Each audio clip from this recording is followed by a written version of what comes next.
Assalamualaikum. Erik ten Hag menghadapi tekanan besar terkait dengan posisinya sebagai manajer Manchester United. Setelah seri menghadapi FC Porto, Manchester United masih harus melakoni ujian menghadapi Aston Villa, di mana banyak manajemen dari Manchester United termasuk juga Sir Jim Ratcliffe yang kabarnya akan hadir langsung di Villa Park. Nah, bagaimana Erik ten Hag bisa menyelamatkan pekerjaannya? Menurut gua seperti apa yang dikatakan oleh Fabrizio Romano, itu adalah dengan memberikan hasil yang positif, permainan yang positif, juga attitude dari para pemain yang positif di atas lapangan. Jadi ada 3 kuncinya.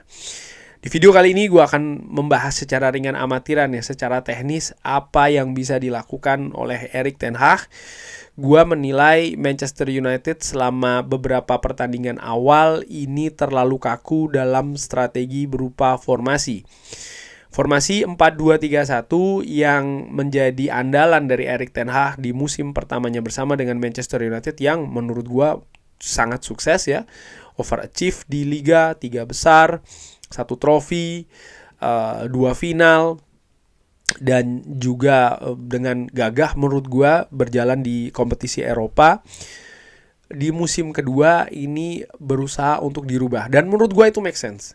Dengan strategi yang sama, tim lawan pastinya punya potensi, juga sudah mengetahui ya cara-cara untuk menghentikannya, sehingga ada formasi baru 4-1-4-1 yang ingin diterapkan musim lalu. Hanya saja ada banyak kendala. Kendala nomor 1 adalah Casemiro yang ternyata tidak mampu mengcover area yang terlalu luas sebagai gelandang bertahan. Ada juga bagaimana sistem ini nampak sulit untuk dilakukan karena kekurangan kualitas pemain di atas lapangan. Penyebabnya jelas, banjir, cedera.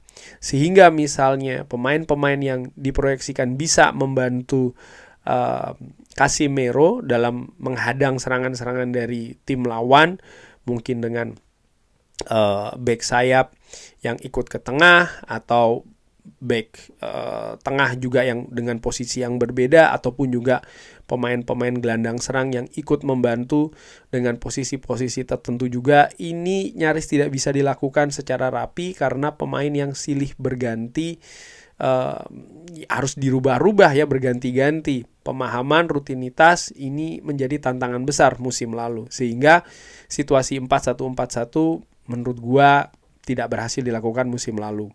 Musim yang kacau bagi Manchester United dan juga Erik ten Hag. Di akhir musim ada formasi yang berbeda, ada komposisi lain yang ditampilkan. Erik ten Hag berusaha atau mencoba fleksibel dengan menerapkan 4-2-4, memakai false 9 di depan. Di beberapa pertandingan terakhir berhasil secara positif, memberikan hasil yang bagus bagi Manchester United, baik itu hasil dan juga permainan. Puncaknya tentu saja menjuarai Piala FA, menyingkirkan Manchester City. Nah, di pre-season formasi ini sebenarnya juga sempat dimainkan di beberapa kesempatan, dan ini menimbulkan spekulasi apakah akan diteruskan di musim reguler Premier League 2024-2025 Erik ten Hag bersama dengan Manchester United. Kenapa?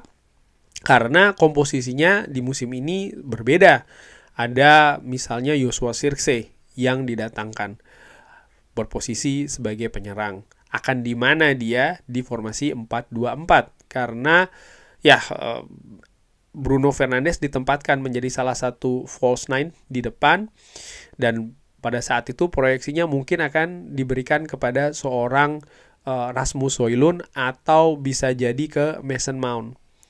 Lalu Manchester United juga mendatangkan Manuel Ugarte sebagai pemain yang diharapkan bisa memperbaiki kondisi di gelandang bertahan, menjadi partner dari seorang Kobbie Mainoo. Disitulah spekulasi 4-2-4 mungkin akan berterusan di musim ini. Tapi nyatanya menurut gua Manchester United lebih sering kembali ke pakem 4-2-3-1 dengan menempatkan salah seorang penyerang di depan, lalu Bruno Fernandes berada di belakangnya, di kanan Amad Diallo, di kiri Rashford dengan Garnacho bergantian.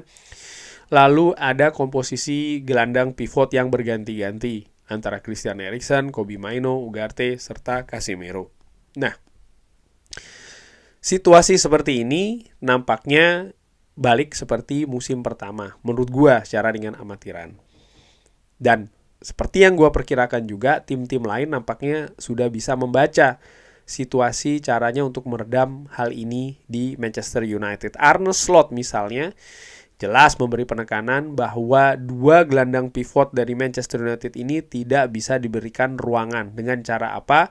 Dua hal. Nomor satu, menempatkan lebih banyak pemain. Biasanya ditempatkan 3 gelandang di sana untuk menghadapi 2 gelandang ini. Lalu nomor 2, agresivitas harus lebih tinggi, harus lebih baik untuk meredam Manchester United bisa build up serangan dari bawah. Nah, ini ternyata cukup jitu, Manchester United kesulitan. Sempat ada beberapa solusi, misalnya back sayap yang ikut inverted ya, menjadi bala bantuan di sektor tengah, ataupun Bruno Fernandes, bahkan Joshua Zirkzee ngedrop juga nih ke lini tengah untuk menambah orang di sana sehingga Manchester United bisa megang lagi nih lini tengahnya.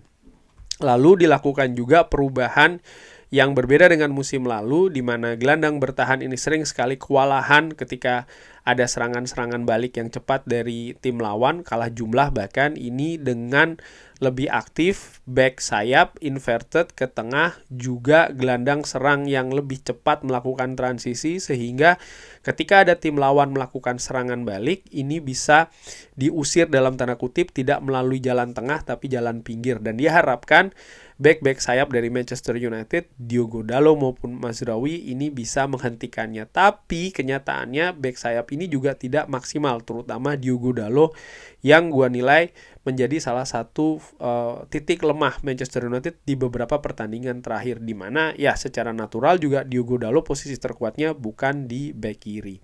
Nah, solusi apa yang bisa diberikan? Menurut gua secara ringan amatiran ya, mungkin perubahan formasi, tidak lagi memakai 4-2-3-1.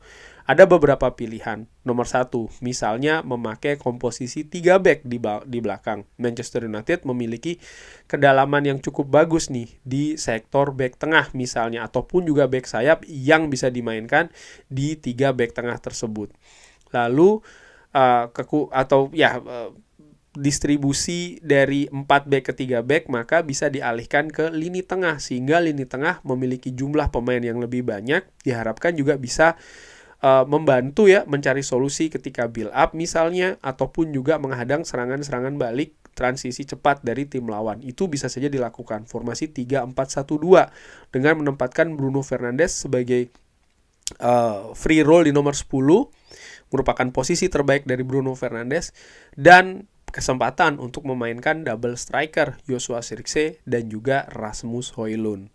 Tentu saja akan ada beberapa pemain yang terkena impact di sini, misalnya Amad Diallo, Anthony, atau back sayap juga ya, karena Manchester United akan memakai 3-4-1-2. Itu salah satu opsinya. Lalu bisa juga berubah menjadi formasi lainnya, misalnya 4-3-3 dengan memakai 2 gelandang nomor 8.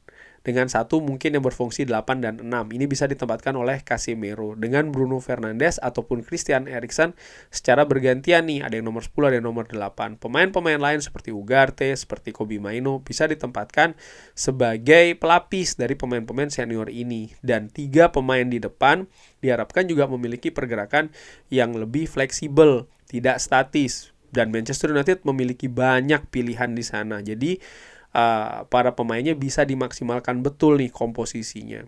Atau juga bisa memakai sistem pakem 4-4-2. Manchester United juga memiliki pilihan-pilihan yang cukup banyak di sana. Double striker bisa dimainkan atau bisa berkembang menjadi 4-4-1-1, itu juga merupakan salah satu opsinya. Manchester United sekali lagi memiliki banyak pilihan untuk lini tengah, sayap, dan juga back four. Dengan formasi 4-4-2 ini, keseimbangan mungkin bisa lebih terjadi, baik itu dari sisi sayap maupun juga lini tengah Manchester United, di mana lini sayap dan juga lini tengah berulang kali menjadi lini yang membuat masalah bagi Manchester United.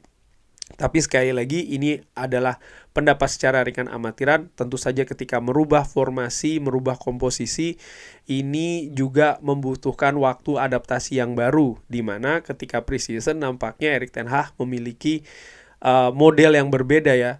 Namun kalau gue melihat dari apa yang terjadi musim lalu dengan kualitas pemain-pemain Manchester United, sebenarnya perubahan formasi ini bukan hal yang sulit dilakukan. Toh musim lalu Manchester United juga bisa merubah komposisi formasinya dan berhasil.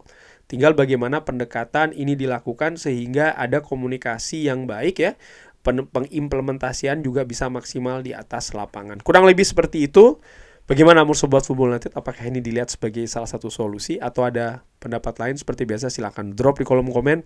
Terima kasih sudah menyaksikan. Jangan lupa like, share, dan juga subscribe. Wassalamualaikum warahmatullahi wabarakatuh. Thank you.